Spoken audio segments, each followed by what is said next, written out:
Muy bien, integramos desde otro ángulo de la opinión. Hasta ahora saludo al presidente del Congreso de Colombia, él es el senador Mauricio Liscano. Le doy la bienvenida al programa La Noche, senador Liscano, y quiero conocer su opinión frente a esa alarma que están encendiendo 28 excomandantes de las fuerzas militares, de la Policía Nacional y por supuesto también del Ejército. Ellos dicen que estas zonas transitorias, esos 26 puntos, esas zonas veredales transitorias de normalización, donde hay 6.900 hombres de las FARC, pueden no solamente, ellos llaman la atención de que pueden ser permanentes y no transitorias, como lo acordaron gobierno y FARC en ese acuerdo de paz. ¿Qué opina usted, señor presidente del Congreso? Buenas noches, un saludo afectuoso a usted, Jefferson, y a todos los televidentes. Yo que estuve el día de ayer en una zona de esas, pues yo creo que ahí hay un debate y un análisis que hay por hacer. Por supuesto, las zonas son por naturaleza solamente transitorias, pero por supuesto las inversiones que se están haciendo allí son cuantiosas y son, por supuesto, digamos, bastante grandes. Es casi unas pequeñas ciudades las que se están construyendo. Luego el debate que hay que dar es si es conveniente que estas personas pues se regresen a sus lugares de familia, donde en esa dispersión que ellos tengan como miembros de las FARC, uno pueda creer que muchos de ellos deserten o muchos de ellos regresen a tomar las armas en otros grupos guerrilleros, o si en un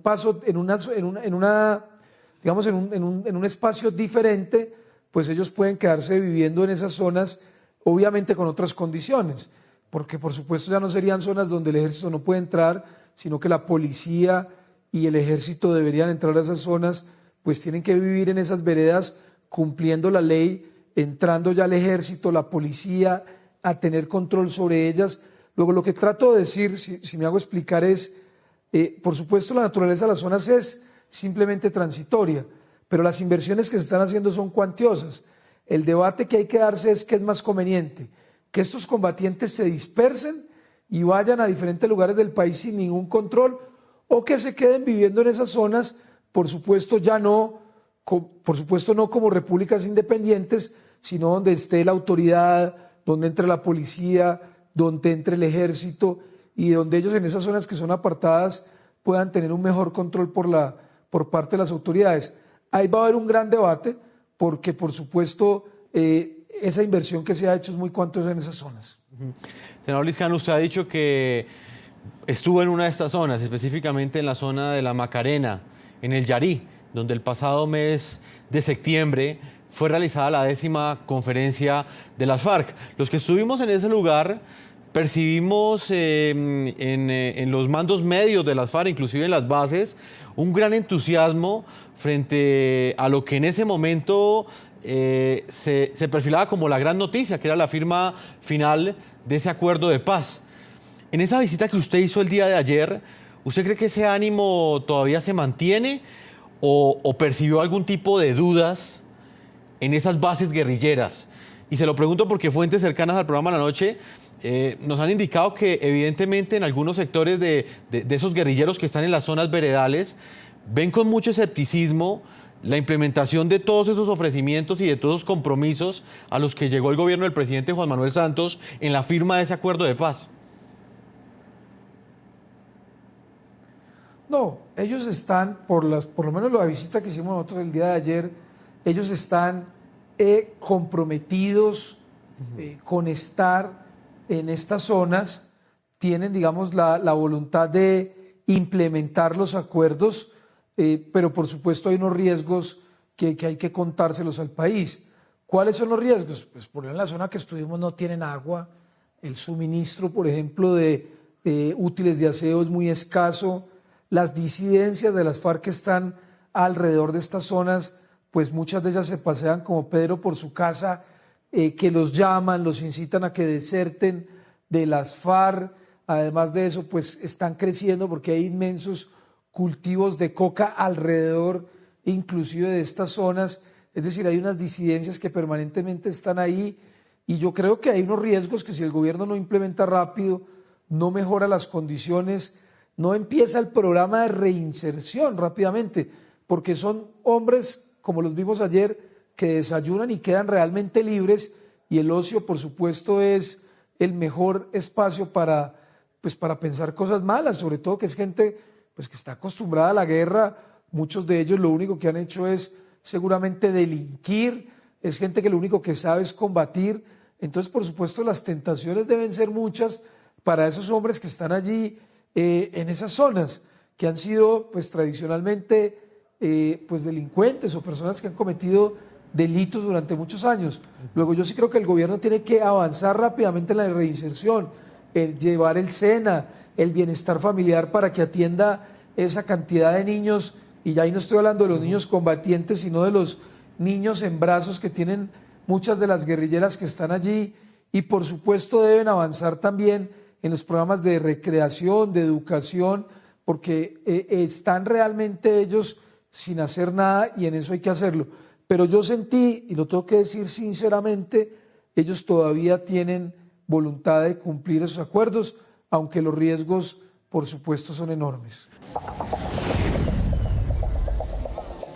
El pasado miércoles 1 de marzo, conforme al cronograma establecido, la misión de la ONU anunció que empezaba el proceso de verificación de la dejación de armas de las FARC. Dicho proceso debe concluir, por acuerdo entre el gobierno y la guerrilla, el día D+80, es decir, el 29 de mayo próximo. Las Naciones Unidas está en condiciones de mantener, como lo dijimos recién acá, el D+180. Estamos en condiciones de hacer todas las actividades de dejación de armas que fueron mencionadas, no las voy a repetir, todas estas actividades que están mencionadas.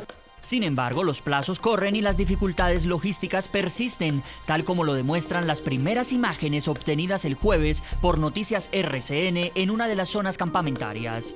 Sobre estas losas de cemento deben ser instalados los contenedores para la recolección del armamento. Las losas están, pero no los contenedores, lo que indica que las estructuras no han llegado al sitio previsto o no han sido montadas. Por cada una de las 26 zonas transitorias de normalización deben quedar ubicados 2 contenedores, es decir, habrá 52 en total. Según el protocolo establecido, los contenedores estarán vigilados 24 horas. Dado que su ubicación será en las llamadas zonas campamentarias, allí solo pueden estar miembros de las FARC y los observadores de la ONU. Será un recinto aproximado de 30 por 15 metros, delimitado, acotado y señalizado con carteles de peligro, con iluminación nocturna, alarma y circuito cerrado de televisión. Dentro de los 52 contenedores reposarán una serie de cajas metálicas donde las armas deberán ser depositadas. Estos cajones metálicos son de una dimensión de 2 por 1,5 por 1,5 metros de acero reforzado, resistentes para el almacenamiento de armas y para ser estibado a la intemperie. La Organización de Naciones Unidas es la encargada de recibir el armamento de las FARC. Para este proceso de dejación de armas, la misión de la ONU cuenta con 450 observadores, que empezaron hace 3 días su traslado a los campamentos. Campamentos que en su adecuación también han sufrido retrasos que, entre otras cosas, han impedido la instalación a tiempo de los contenedores. Nosotros nos preocupa sobremanera que en la fase más elemental de la implementación de los acuerdos, que es el cumplimiento del acuerdo de cese al fuego, de hostilidades bilateral y definitivo y dejación de armas, que es, digamos, lo más pequeño que tiene que cumplir el Estado, ya se estén dando incumplimientos reiterados. Pese a las dificultades, la misión de la ONU inició el pasado miércoles el registro general de todas las armas de los 6.900 miembros de las FARC reunidos en las zonas de normalización. Lo que estamos viendo hoy, que es histórico. Ayer comenzó la entrega de las armas a las Naciones Unidas por parte de las FARC.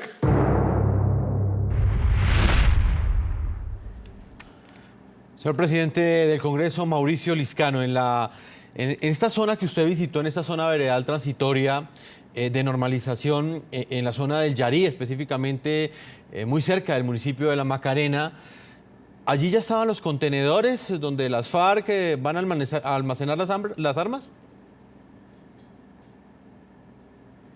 No, yo no los vi y ese sí es un llamado de atención porque primero no estaban los contenedores, las armas estaban realmente, los guerrilleros todavía las tenían en sus cambuches, ellos manifestaron voluntad de entregarlas, pero la verdad hasta el día que yo fui, que fue el día de ayer, no habían entregado ninguna arma, ni yo vi ningún contenedor donde las tenían que guardar. Incluso un llamado de atención también que vamos a presentar en nuestro informe es que yo vi muy poquitos miembros de las Naciones Unidas. Es decir, apenas había 8 observadores, que me parece un número muy pequeño para un grupo alrededor de 300 guerrilleros, para hacer registros, para hacer verificación, para hacer control. La verdad, esa es una amenaza que existe y hay muy pocos miembros de las Naciones Unidas para todo el papel que tienen que desarrollar, especialmente en el control, en el monitoreo y verificar la entrega de armas. Senador, y en lo que tiene que ver con las estructuras donde ellos viven, por ejemplo, los campamentos, los sitios donde van a dormir los observadores de la ONU, ¿esos lugares ya estaban construidos? Sí, eso sí estaba construido. Realmente hay que decirle a la opinión pública que eso, digamos, el protocolo y la organización funciona bien. Es decir, hay unas zonas donde están las Naciones Unidas, esos campamentos ya están construidos, ellos están allí, están, digamos, dignamente, no es una cosa lujosa, son carpas con catres, pero digamos que están ahí, la policía funciona bien, el ejército tiene unos dispositivos espectaculares alrededor de las zonas, supremamente organizados, supremamente profesionales, es decir, hay un control por parte del ejército y pues la verdad hay que felicitarlos porque tienen eso realmente bien organizado.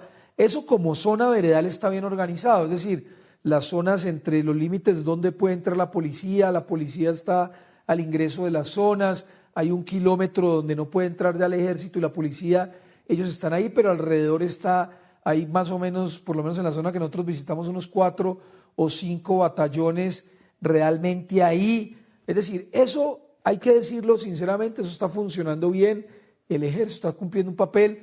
Ya lo que uno ve es poquitos verificadores para ese procedimiento de entrega de armas y de verificación interna, pero independientemente de los problemas que tienen las zonas, que logísticamente están al 30%, que no tienen agua, que hay falta de verificadores, que todavía el tema de entrega de armas no ha empezado, por lo menos en la zona que yo estuve, por lo menos el resto de las cosas como se lo han, digamos, explicado al país, eso sí es cierto. Ellos están concentrados, el perímetro está cercado por el ejército, la policía está a las entradas, eso realmente sí uno lo siente muy profesional. En el programa de la noche están los protagonistas de la noticia. En Bogotá, Colombia, voy a saludar hasta ahora a Germán Duque, él es periodista judicial de Noticias RCN. Está con Carlos Córdoba, gerente de las zonas veredales transitorias de normalización. Habló con él a propósito de lo que ha sido la implementación de estas zonas transitorias, esas zonas veredales, y la forma como avanza este proceso logístico. Germán, adelante.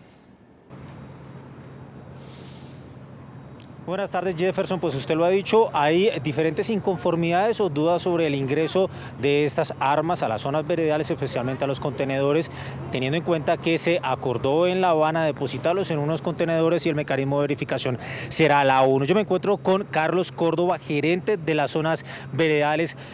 Carlos, muy buenas tardes, bienvenido a NTN 24.